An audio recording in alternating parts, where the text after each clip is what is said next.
Tape recorder's running, right? Tape recorder's running.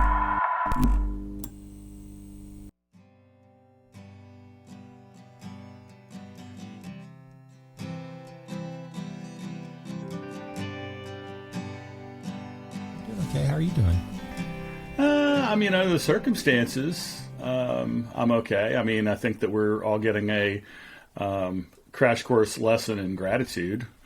Yeah, no and kidding. being thankful for things like, being healthy is so 2020. Not having explosives raining down on you is very 2022. Yeah, in terms of gratitude. So yeah, and at the same time, it's like, I think, on our last episode, we talked about, at the end, we said, well, we're going to talk about the Great Resignation, because I was really pissed off about this notion of the Great Resignation. And we talked a little bit about it. And, maybe we're going to talk about that today. But, when you and I were kind of preparing for this conversation, there's just so much stuff going on. And, it's kind of like, it's almost like a paradox. There's this creative tension between, return to normalcy at a time when shit couldn't be less normal in Right. the world. And I just think, it's like I turn on the radio and I just hear, all these stories about, people who are struggling with the transition to get back into the office, and, people in our own industry who are supposed to be advocating for, employees and for, the employee experience in HR are basically, kind of turning on them and trying to reassert, employer power, which, I think a big question, that we should address at some point, though probably not today, is like, who does HR work for? Do they, in this notion of the reverse mullet, are they there to preserve the shareholders' interest, or are they there to advocate for the employee experience? And what you're seeing right now is that, as always, HR is being pushed out to the front lines with instructions to do things that probably don't feel right to them, but seem, important to creating a better shareholder experience. And, for me, the biggest example of that is what I view as a very insidious, kind of return to work strategy by big companies out there. Have you noticed that? Like, what do you think about that? What do you see out there? Well, yeah, I do think it's insidious, because there's a lot of, I don't know, just a lot of companies kind of changing their tune about, hey, we're there for you and you can work from home. Oh, what things are sort of normal? No, you need to get back to the office. Yeah. And I think but only 3 days a week, Steve. Only 3 days a week. Yeah, but I think it's kind of interesting looking at some of the big tech brands that were some of the big, also best known and best regarded employment brands, like the Googles and the Facebooks, and how if you rewind to 2017, 2018, it's just like they were not in the recruiting business, they were in the selection business. They could have anybody that they wanted to. They were going to pay better. It was a better opportunity. Look good on a resume. And now that's not so much the case. I think that there's a lot of employees who aren't happy with what's been happening politically inside some of those companies with the leadership or lack thereof. There's employees that aren't happy with how they were treated the past couple of years. The draw of big stock options that are going to be worth something, when NASDAQ's down 20%. So we're officially in a bear market for tech. So the draw of stock options at a Facebook or a Google aren't what they used to be, and there are plenty of companies out there that are offering a better work environment, work from home forever, work from anywhere forever, more innovative just ideas and things to work on, and just a better overall work experience. So yeah, it's like, oh shit, the market's going bad. Let's get back to fundamentals. Let's reestablish the power equation between employers and employees. But I mean, back to your original question about who does HR work for, it's just like, you know, we've gone to approximately a gajillion HR conferences over the past, 15 or so years. Yeah. And, there was always one panel of, when will HR get a seat at the table? It's just like, yeah, exactly. And so it's just like, that we've been rolling our eyes at that one for, over a decade. And so what's interesting is you pointed this out and we've discussed it at length, COVID hits, they didn't have really anybody to like grab the reins in terms of how we're going to handle this. And by and large, HR stepped up and they delivered. And I think that they won a lot of credibility with their peers in the C-suite. But now it's just like, just at the same time that, talent leaders, people leaders, HR leaders are finding their voice. It's almost like the rest of the C-suite feels free to ignore that voice once again. It's not that they don't have a seat at the table. It's that other people at the table just aren't fucking listening to them. Yeah. And you know what? I didn't think we were going to talk about it, but it does bring us to the Great Resignation. I have a very, specific view on the Great Resignation. I think I saw a number last week that said there was 57% turnover on an annual basis across all industries in 2021. Yeah. That it's just always going to be that way, right? And, when I hear, pundits in our industry, who shall remain nameless, talking about why the Great Resignation is happening and that the fault really lies with, unreasonable younger generations of workers who, and there's just all these like unflattering perceptions of Gen Z and millennials and, that they have no loyalty, that they only care about money, that they're going to jump from job to job. That, I heard one person say, Gen Z doesn't have babies. They have fur babies. They have pets. So, you need to offer pet insurance. As crazy as that sounds, you need to offer pet insurance, and it's like, is this the world that we're fucking talking about, with the people who are like supposed to be in charge of the employee experience? So, of course, there's a Great Resignation. I just, I've got to turn a phrase, which is it's people resigning themselves to the way that, to the idea that this is the way things are going to be instead of doing something about it and trying to create a better experience. And here we are again, the first chance that we get to show our resolve and commitment to creating a good employee experience that works for, all kinds of different people in different ways. Not just talking about remote, but just the amount of care that was demonstrated and the amount of flexibility that was provided to people during the pandemic. Masks start to come off. The numbers start to fall dramatically. We look at the numbers every week for both, Fort Worth and San Francisco, and, also talking about them on a global level. The numbers are dropping really, really, really fast. And, I don't see anyone wearing a mask in Texas anymore. That's kind of over. What's it like in St. Louis? Well, there were actually mask mandates around St. Louis City and St. Louis County, and those were both rescinded as of Monday. And so, when I go back to Texas, nobody's been wearing a mask there since summer of 2020. But by and large, people in the kind of the St. Louis metro have been wearing masks, but that's all gone now. And so the bars are crowded. Yeah, it's sort of, there's a feeling like, okay, we finally have gotten past this, whether or not that's true or not. Yeah, and so the first, and I'm not, this isn't about people should be wearing masks or not, right. It's not about any of that stuff. It's just that there seem to be all of these outward indicators that, people feel like the worst of the pandemic is over.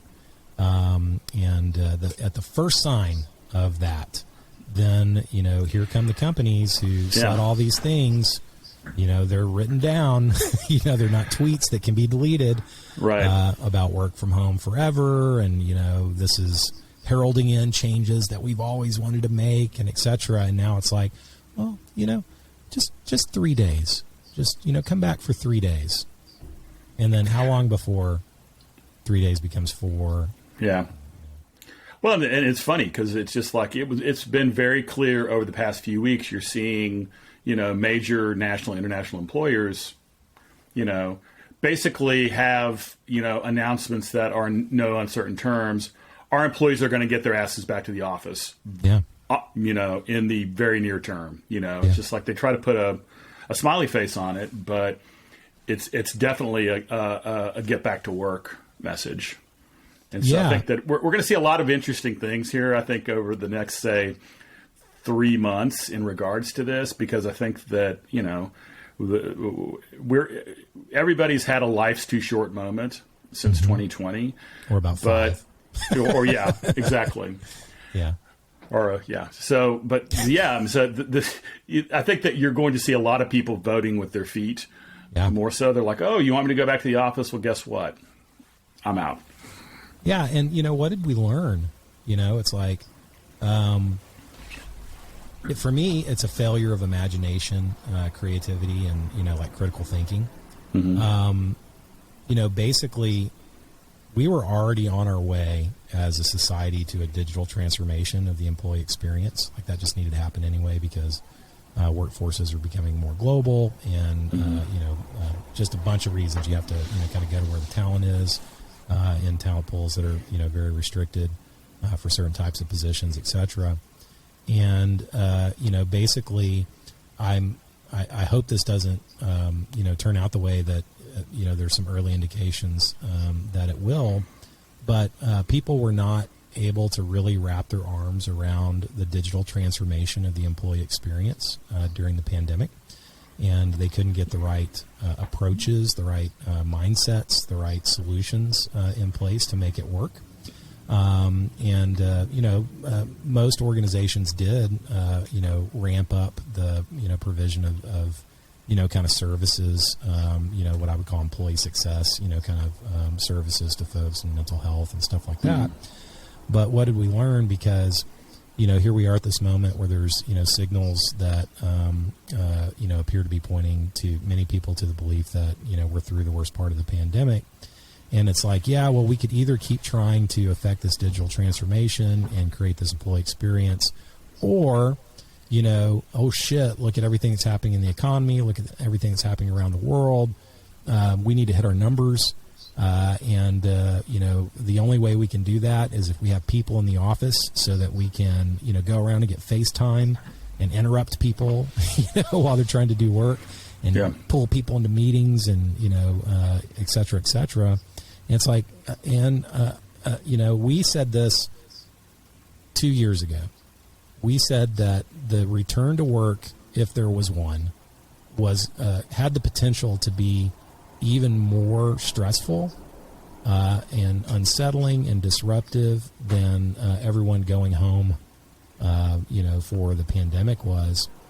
And I feel like, there's potential that people are going to start to turn down some of these services that they were offered because, hey, everyone's back in the office. We can just go talk to them, right? Right. And so at the time where need is, potentially going to be the greatest, the services are going away. The structures are coming back. The coming back into the office is happening at a fast rate. And I used the word insidious earlier because, this 3-day thing drives me nutso. It's like, it's just going to be 3 days because we all know it's not going to be 3 days. No. That's just to start getting people back into the habit of, showing up in the office, and then it's going to be 4 days, and then it's going to be 5 days, and then it's going to be 6, and, it's going to be all of the, things that we had the opportunity to fix through the pandemic. And a lot of companies did and are, resolute in, having affected that digital transformation for the employee experience and saw the benefits from it and are still working to overcome some of the weaknesses associated with it, which, in my opinion, the benefits far outweigh, the challenges associated with it. But, the ones who set the tone for everyone else, who give everybody permission to do, it's normalized when a big company comes out and says, everybody better get your ass back in the office. Then it becomes normalized, and, smaller companies can point to the bigger companies and say, well, look, this is what everybody's doing because that's what works best. It feels like a, kind of, I always say slouching towards Bethlehem. I think that's a Joan Didion reference, isn't it? Well, it's a Yeats poem, but it was the title of Joan Didion's greatest work. Yeah, so Fantastic I don't know book. what the fuck that means, and I use it in sentences all the time. Do you know what that? Can you explain what slouching towards Bethlehem means? Well, in the context of Joan Didion's book, it was all about the late '60s, and it's just like the line before "slouching before Bethlehem" in the William Butler Yeats poem is something like "the center cannot hold." It's basically there are different poles that are pulling apart. You know, in the case of the late '60s, you know, it seemed like, you know, society everywhere, which is suddenly, you know, strangely applicable to kind of the life we're living these days. So, yeah, and I think that there is this tension in a lot of ways between not just kind of like polar opposites, but the way things were versus the way things are and are going to be. And so I think that in that regard, yeah, the center, it cannot hold, you know. It's just like people are going to make decisions based on what's best for them, and it just in, you know, the cold calculus of the employment economy, you know, knowledge workers, in-demand skills, they've got choices. The labor market is tighter than probably it's ever been, and that's not going to change anytime soon. So, you know, I feel like I must have known what that meant at some point in my life and just forgot because it's a very undergrad thing to know, you know.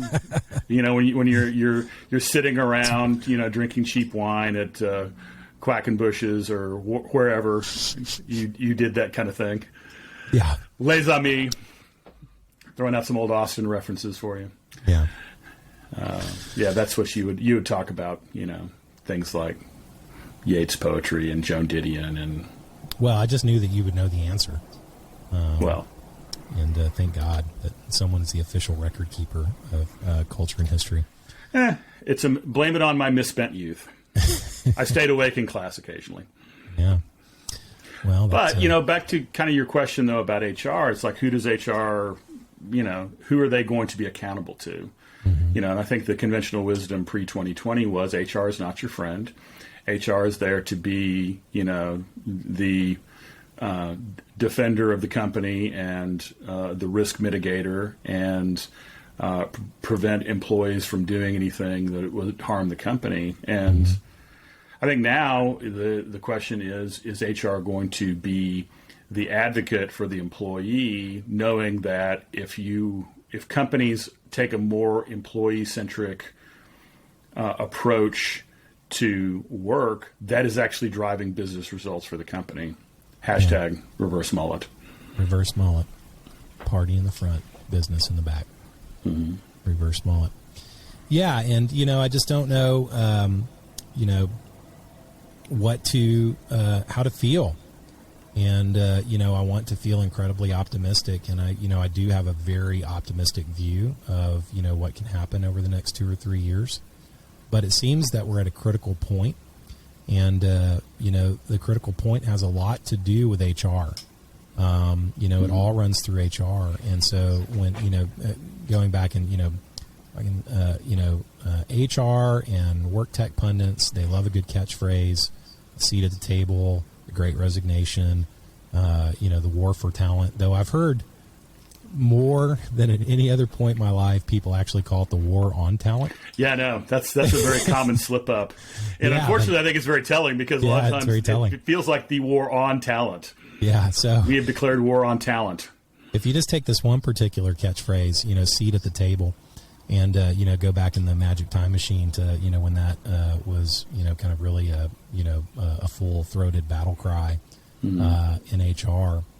Do you think that the intent was behind that we need to become more business-like and more oriented towards the, you know, shareholder experience so that we can get a seat at the table and be taken seriously, or we need to be at the table, we need a seat at the table so that we can advocate for, you know, the employee experience, which we know is so significant and important to our success, and that we are historically have not done a great job at. So, you know, my perception that it is that it was the former, that people are trying to get out of the soft side of the business, which is, you know, where a lot of the magic happens, and trying to, you know, get more into the, you know, shareholder numbers driven, you know, kind of side of the business, and then lining up people behind the numbers that drive, shareholder value. But what do you think about it? No, I think it's definitely the former. I mean, let's call it for what it is. The whole seat at the table thing was incredibly fucking patronizing for HR, and I think that the origin of that whole idea came out of the mid to late 90s Jack Welch approach to business, which is HR needs to read the annual report. They need to know how we make money, and they need to help us make money. And they need to stop advocating for the employees and being all touchy-feely. And, I mean, it was incredibly patronizing then, and I think that now it's just that whole idea is completely not aligned with, A, the zeitgeist, or B, reality. Yeah, and let's, take it a step further. I think HR got a seat at the table during the pandemic. I do too. And thank God, because they did work that needed to be done. That's right. And how did they get it though? Did they get it because they were focused on the shareholder experience, or did they get it because they were focused on the employee experience? And I would argue that ironically, when the chair was pulled out at the proverbial table, it was because employee experience had taken center court, mixing a lot of metaphors right now. It was HR's ability to rally around, getting folks what they need and focusing on the employee experience that actually finally got them solidified as, in the discourse of, how a business should run.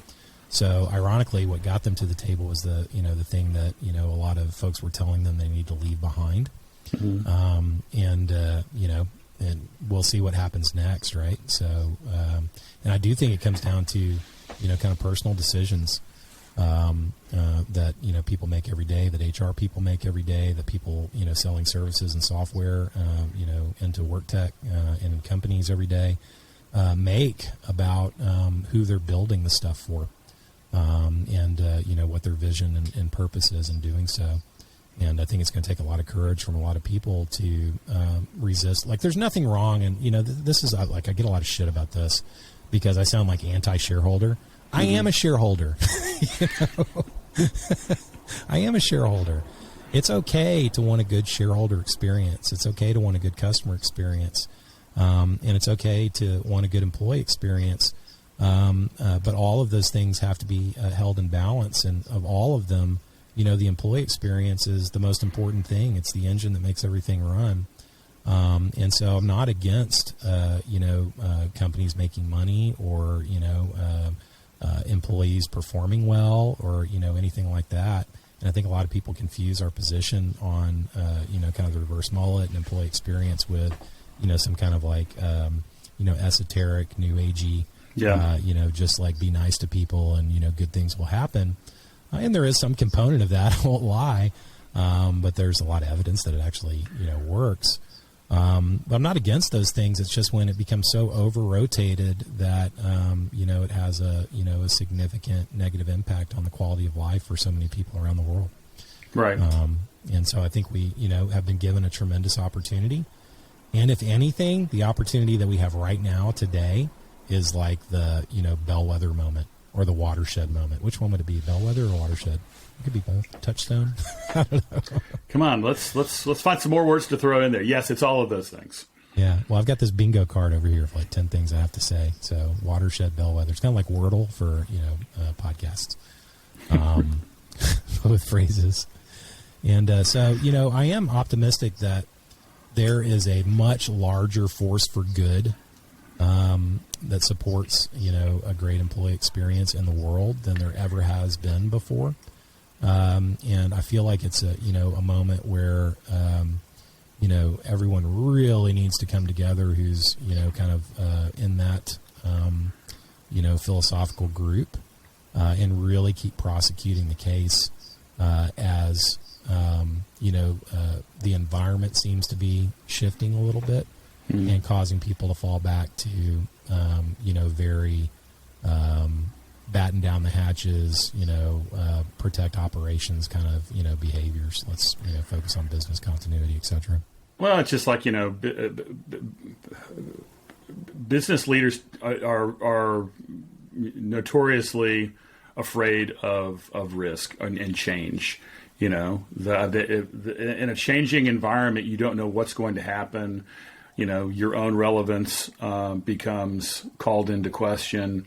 The continuity of all of the things that you're supposed to be in charge of is suddenly up in the air. And so I can understand why business leaders would be afraid of this moment. But I mean, I just don't think that there's any going back. When you look at, everything that we have been going through the past, it's not even 2020. It's been really since, 2010 as we've moved into, further into globalism and now rolling back from globalism and having a more, siloed world, a more compartmentalized world. What does that do to the business environment? You're not going into the office all the time because it's just like you've got laptops and high-speed internet and mobile devices, and you can plug in from a beach in Bali and do your job as long as you're willing to wake up in the middle of the night to be on whatever time zone that you should be in. It's just like all of these things have completely turned the talent equation upside down at the same time that there's not enough skilled labor to go around. And that's not changing. It's only getting worse. So, if you think about what are you trying to do as a business leader in terms of maintaining business continuity, you need access to skilled labor. That's job one. Yeah. And all of the opportunities to correct a lot of the mistakes of the past are right in front of us right now. And, I wasn't going to talk about Ukraine, but, I just have to in this context. Because I think it's a poignant example. Excuse me. I think it's a poignant example of how a concept like the reverse mullet can be applied to a situation like this. I wrote an article on LinkedIn this morning. By the time people see this, it'll be a few days ago, and I kind of addressed this a little bit. But Ukraine is deeply embedded in the global tech market. And they're deeply embedded in the U.S. Tech world. And when I say deeply embedded, I mean a lot of the companies that we work with and a lot of companies that I talk to have teams in Ukraine. And it's $5 billion. It's a $5 billion industry in 2021 for Ukraine. U.S. is the biggest customer for outsourced IT and software development services and all things high tech.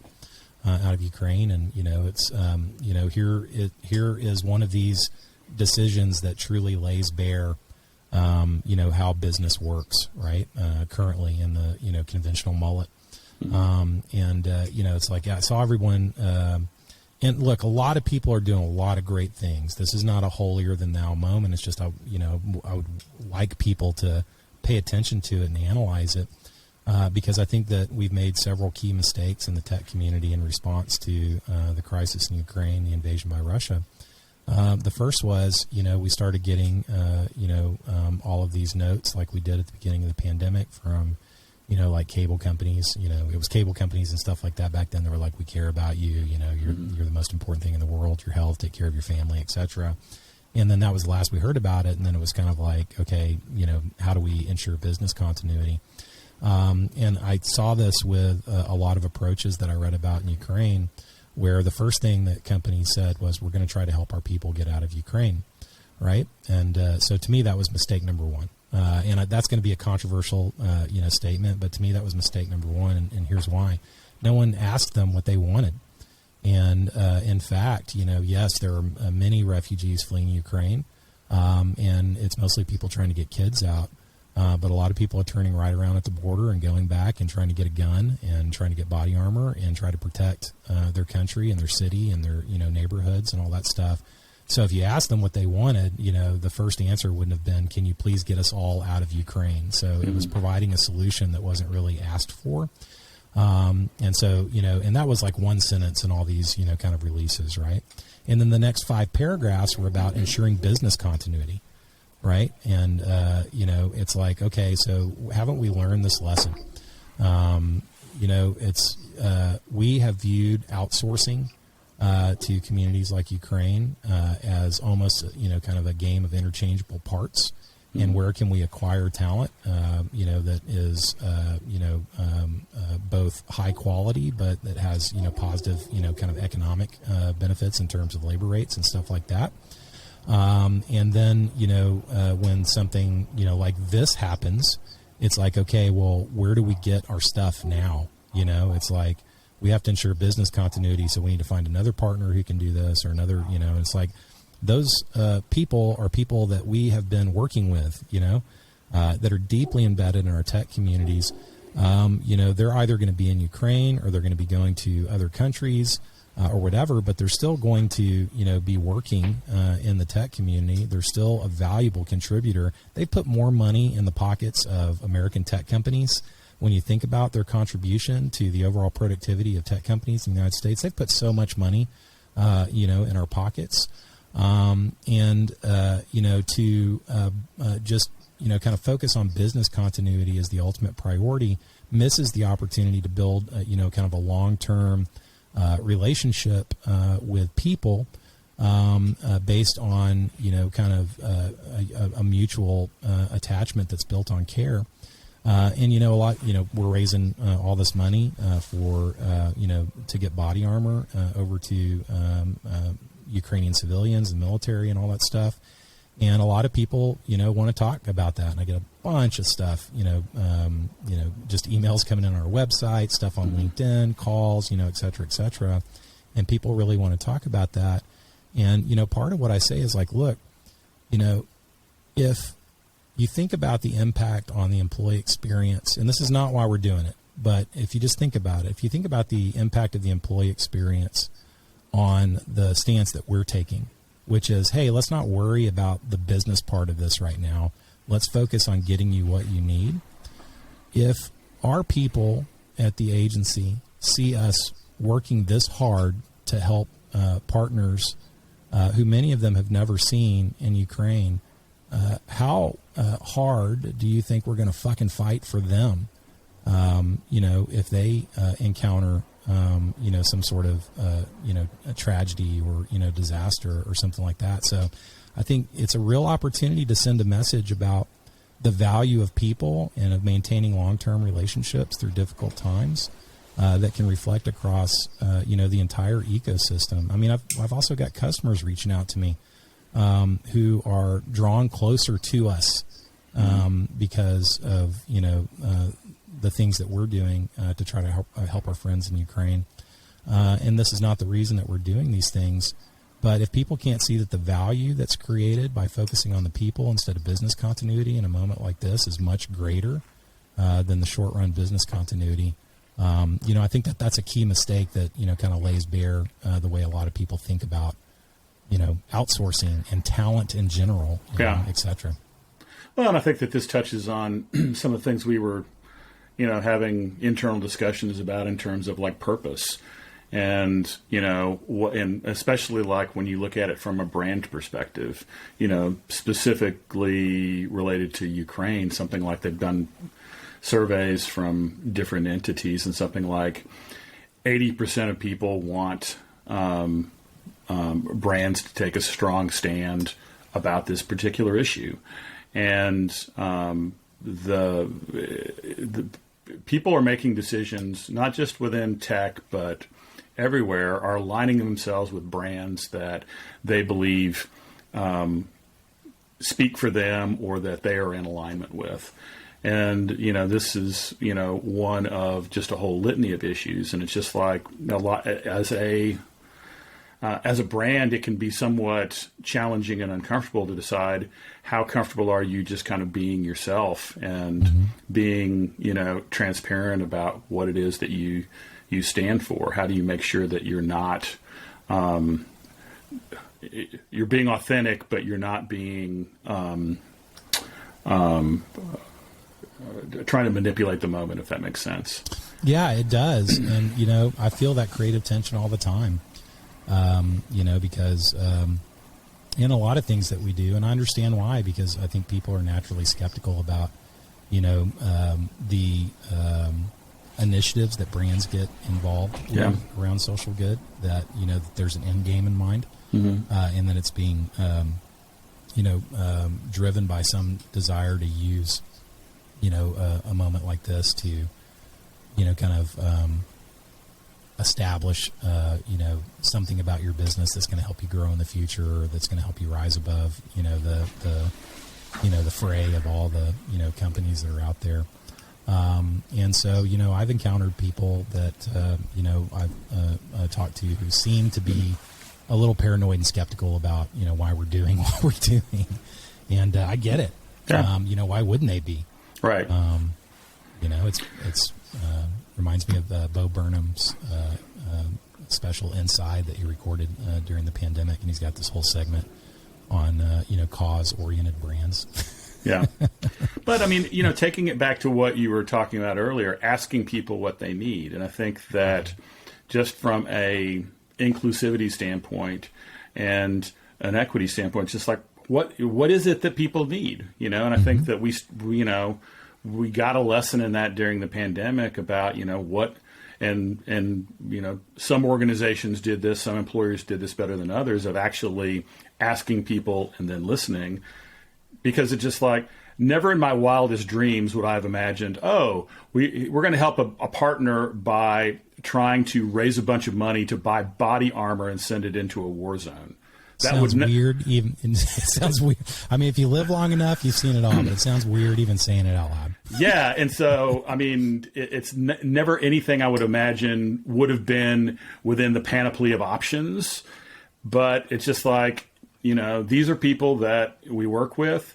You asked them and they told you, and it's just like, okay, this is what you need. We'll find a way to try to make this happen. Well, and let's take that back to what's going on now. We pour over data all the time. There's all these, kind of just great, everyone's surveying everybody all the time, and gaining a lot of insights into, attitudes, behaviors, and beliefs around, return to work and, the remote work experience and employee experience, generally speaking, et cetera, et cetera.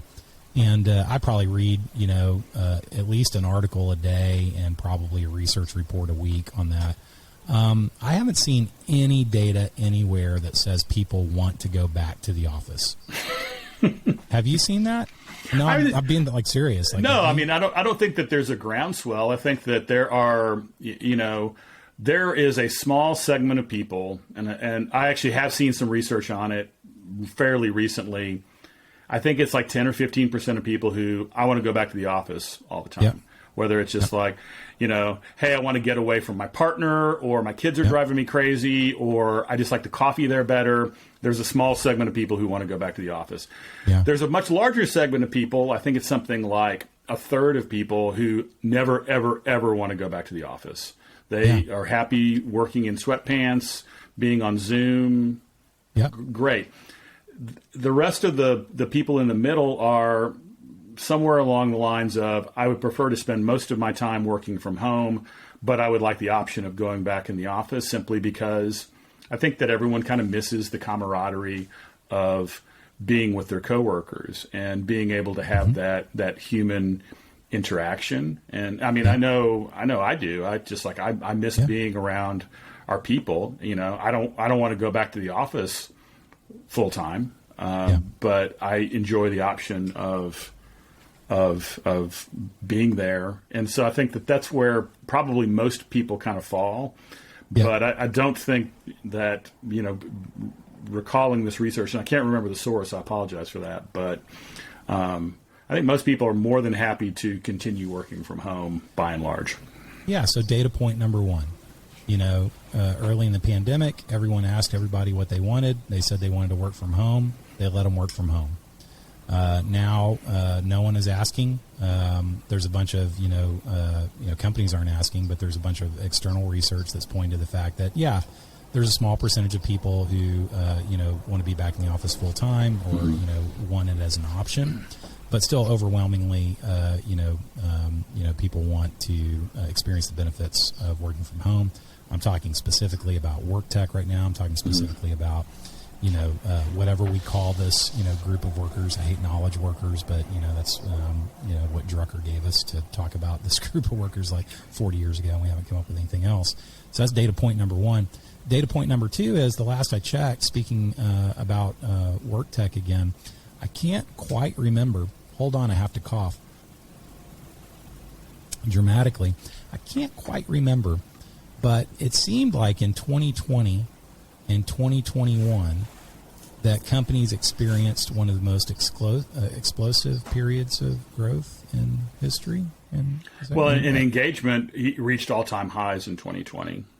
Of course, that has completely collapsed, and you've seen, employee engagement, according to Gallup, hit lows that I don't think we've seen since the Great Financial Crisis, most recently.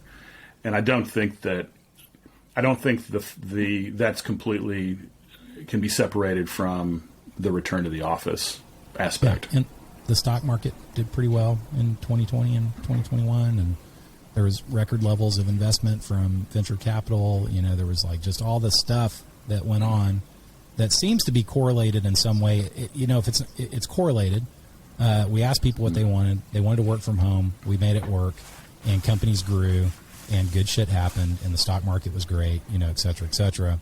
And so, now here we are. No one's really asking their people what they want. Mm-hmm. They're bringing them back to work. And it kind of seems like shit might be falling apart. Yeah. And so it seems that there's something to be gleaned, from the experience that we're having now, and how we're approaching it, as compared to, the experience that we had then and how we approached it, and the positive results that were achieved, by asking, listening, engaging, and, providing solutions, and, meeting their needs. Yeah, but it's just like, what is going to be the prime motivator for businesses? Is it going to be hope, or is it going to be fear? Because right now it's just like, and you've laid out actually a business case in favor of hope, but just in looking at fear, the tech market in terms of like stock prices it's a full on bear market. It's down 20%. There, especially in regards to SaaS companies, and even enterprise SaaS companies, there's a lot of angst and concern there. And then it's just like, people are talking about commodities prices. People are talking about commodities prices the way they used to talk about tech shares. It's just like, who would ever thought it's just like, okay, I'm going to talk about the spot price of Brent crude, or what is the price of, get this, like nickel. The price of nickel has spiked something like 5x in the last 4 or 5 weeks. It went from like $20,000 per metric ton to like $130,000.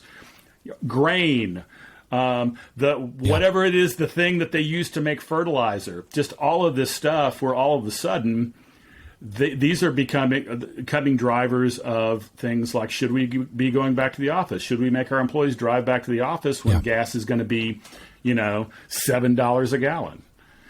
I think this is a great point, because I heard this morning that, like wheat, for instance, commodity markets will limit how much something can increase in price in a single session.